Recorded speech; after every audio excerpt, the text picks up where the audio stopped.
මට කියන්න මේ ලෝකේ වටිනම දේ මොකක්ද? භෞතික වස්තු වලින් ඈ.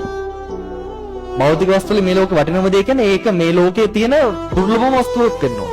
ලෝකෙ නෙමෙයි මුළු විශ්වෙම කියන්නේ.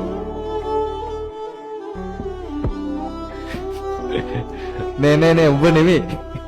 අර මමලු. මම කියලා කවුරුත් එක ගන්නවා. හොඳයි.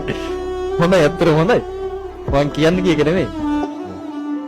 ගස්කොලන් තමයි මේ ලෝකෙම තියෙන දුර්ලභම වස්තු. පාඩ දියමන්ති ගහලොක පිටින් තියෙනවා. දියමන්ති අහසේ පාවෙවිත් තියෙනවා. පාඩ රත්තරන් ආකරකනම් තියෙනවා. මෙහෙ නෙමෙයි. ඕන තරම් ලෝක තියෙනවා. සමහර ලෝකවල තියෙනම දියමන්ති. ඒ නිසා ලෝකේ දුර්ලභම දේ මැණික් රත්තරන් නෙමෙයි. ගස් නෑ වෙන කොහෙව. අපි තාම ගහලොකක් හොයාගත්තද බං කොලයක් තියෙනවා. තාම හොයාගත්තද? කොච්චර දිනුනද? හැබැයි තියෙනවා. තියෙනවා. ඒව තියෙනවා. හැබැයි දුර්ලභයි. ඒ කියන්නේ තියෙනව නැත්තේ නේ. තාම මිනිස්සුන්ට හොයාගන්න බැරි වුණා කොලයක් තියෙන ජීවියක් තියෙන ලෝකයක්.